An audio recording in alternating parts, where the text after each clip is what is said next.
السلام عليكم ورحمة الله وبركاته. موضوع صعب جدا، وآثاره قد تكون هادمة لأجيال كاملة. خراب المساجد أو تخريب المساجد وهدمها بحجة عمل مشاريع لصالح الدولة والمواطنين، بغض النظر عن إجازة هذا أم لا. لا يهم، ما يهم إن هذا له آثار سلبية جدا على المجتمع، خاصة الإسلامي. تخيل معي أطفال صغار تربوا وكبروا وترعرعوا في ظل وجود مساجد وجامع أمامهم ليس مغلق ولا مهدوم، بل هو خرابة فعلية.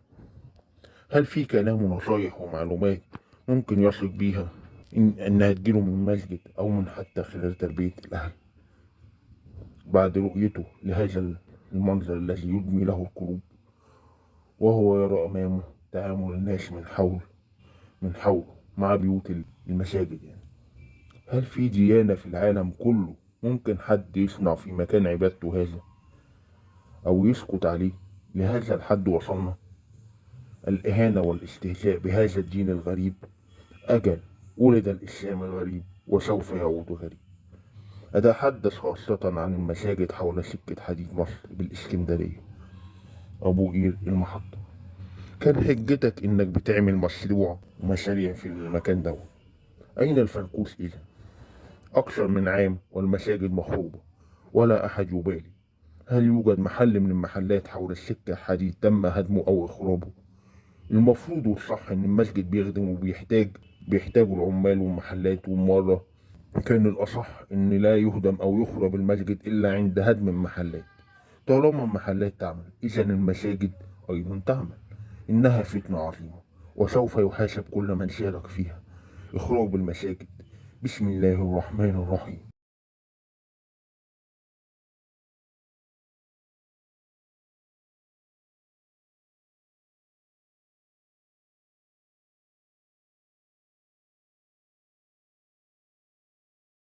أتمنى أحد من عمالقة السوشيال ميديا يتكلم عن هذا الموضوع عشان يوصل لأكبر عدد من الناس. حمية لدينك. واجبنا تجاهل. يجب علينا في ظل هذه الفترة وعدم نوايا الدولة من إنهاء فنكوش مشروع القطار، يجب علينا إعمار ما تم إخرابه. أعرف إن هذا صعب، الخراب سهل جدا، لكن الإعمار بيكون أصعب بكتير. هذا واجب علينا، واجب أن نتذكر دور المسجد في إصلاح وإعمار المجتمع وأهميته في بناء الدولة الإسلامية. أول ما بنى الرسول صلى الله عليه وسلم المسجد. إذا لا أريد التطرق إلى خطب جانبية. بسم الله الرحمن الرحيم.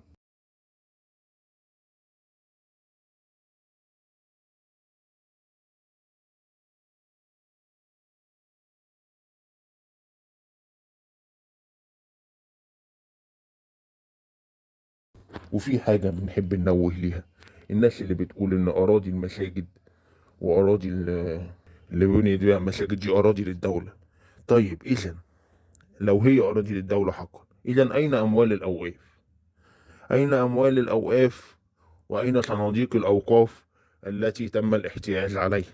أين الملايين والمليارات من فلوس الأوقاف التي تم الاستيلاء عليها؟